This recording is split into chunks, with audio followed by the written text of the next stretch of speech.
अस्सलाम वालेकुम जी। आज मैं बनाने लगी हूँ भिंडी गोश्त। तो इसके लिए जो चीज़ें मुझे चाहिए वो मैं आपको बता देती हूँ। यहाँ पे मैं लैम यूज़ कर रही हूँ 1 kg लैम लिया है मैंने। ये मेरे पास एक प्याज है जिसको मैंने हल्का सा जो है ब्राउन करके, ब्राउन नहीं किया, तकरीबन इसको हल्का सा सौते किया है, इसका हल्का सा कलर चेंज किया है। ये एक प्याज है जो एंड पे जाएगी। भिंडियाँ मैंने यहाँ पे ले ली हैं लेडी फिंगर्स, 1/2 kg मैंने ये ली हैं और इनको भी मैंने हल्का सा फ्राई कर लिया है। ज़्यादा फ्राई नहीं इसको किया क्योंकि इसका जायका फिर वैसा नहीं रहता। इसको हल्का सा फ्राई करके मैंने यहाँ पे निकाल लिया है। ये जाएगी इसके अंदर प्याज, एक लार्ज साइज प्याज है ये डालूंगी मैं इसके गोश्त के साथ। और मसालों में मेरे पास है हल्दी, सुरख मिर्च, धनिया पाउडर, गरम मसाला, ज़ीरा, 3 4 4 5 लौंग है और यहाँ पे है नमक। इसमें जाएगा एक टमाटर, योगर्ट डालूंगी मैं, और ये है अदरक लहसुन का पेस्ट। इधर मेरे पास है पानी जितना गोश्त को गलाने के लिए चाहिए होगा। और ऑयल में मैं बनाऊंगी इसको।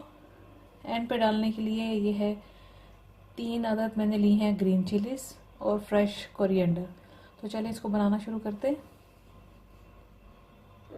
सबसे पहले मैंने ले लिया एक पैन, ऑयल इसमें मैंने ऐड कर दिया है 1/2 कप।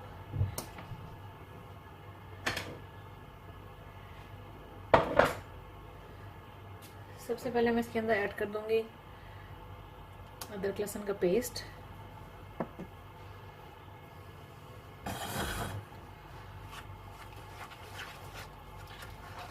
ये ऑयल मैंने वही इस्तेमाल किया है जिसके अंदर मैंने भिंडियों को फ्राई किया है और जिसके अंदर मैंने प्याज ब्राउन की थी। वही ऑयल मैं यूज़ कर रही हूँ इसलिए कि इसके अंदर भिंडियों का और प्याज का जायका है इस ऑयल में।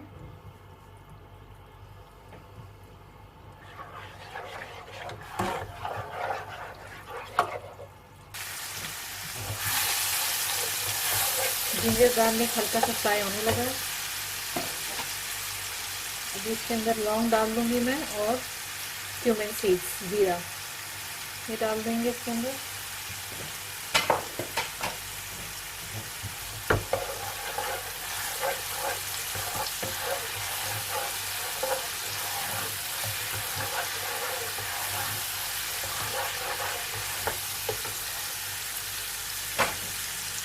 इसके बाद मैं ऐड कर दूंगी गोश्त।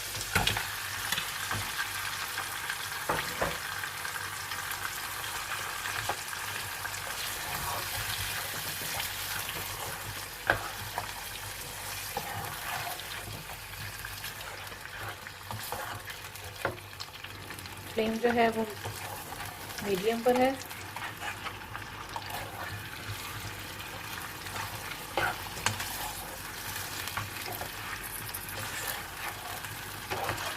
हल्का सा गोश्त का कलर चेंज हो जाए, पिंक से थोड़ा सा ये वाइट की तरफ आ जाए, तो फिर मैं इसके अंदर बाकी चीज़ें ऐड करूँगी।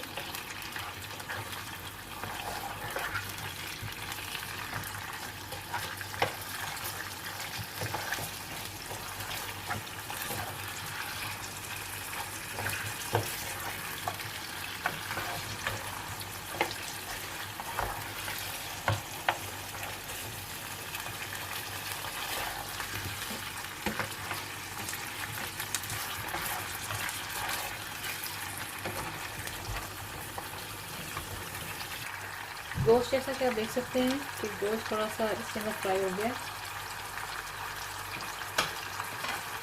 अब मैं इसके अंदर ये सारे मसाले ऐड करूँगी।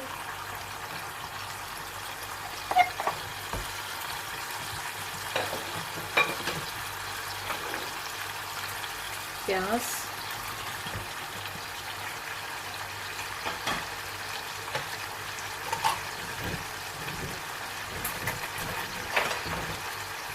एक टमाटर,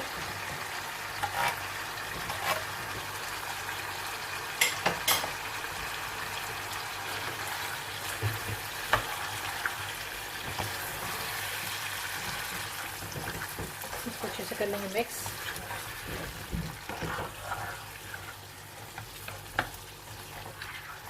थोड़ा सा मैं इसमें पानी ऐड करूँगी कि मैं लैम में बना रही हूँ, तो लैम जो है वो जल्दी ही गल जाता है। और अभी इसमें प्याज और टमाटर का भी पानी इसके लिए काफ़ी होगा, तो इसलिए मैं थोड़ा सा इसके अंदर पानी ऐड करूँगी।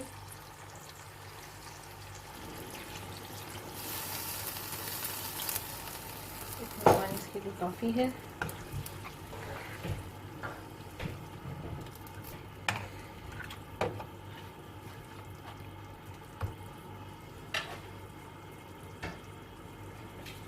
तो मैं इसको 20 मिनट के लिए, तकरीबन 15 से 20 मिनट के लिए ढक दूंगी और उसके बाद इसको चेक करते हैं, इसको पकने देंगे इसके साथ। अभी गोश्त को चेक कर लेते हैं। इसको 15 से 20 मिनट हो चुके हैं ढक के पकाते हुए। तो गोश्त जो है तो भुनाई की तरफ आ गया है।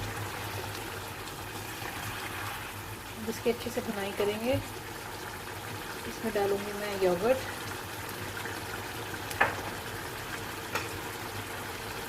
दो हरी मिर्चें,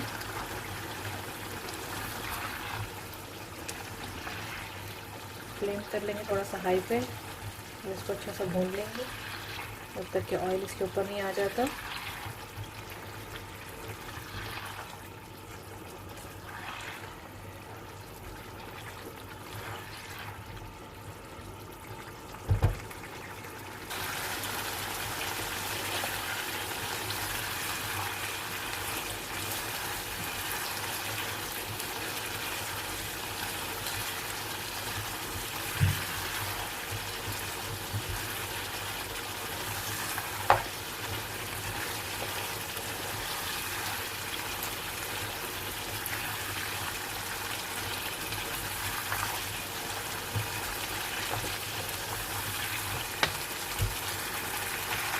अभी जैसा कि आप देख सकते हैं कि गोश्त को अच्छी तरह से मैंने भून लिया है, ऑयल इसका अलग हो गया है और मसाला अलग। तो अब इसकी फ्लेम कर दूँगी मैं मीडियम से कम।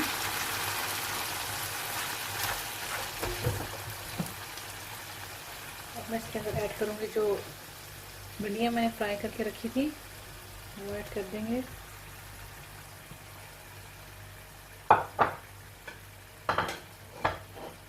एक प्याज जो हल्की फ्राई की थी वो भी डाल देंगे इसके अंदर।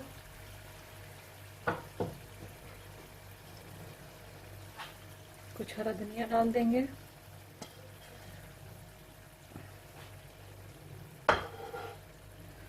अब इसको कर लेंगे अच्छे से मिक्स।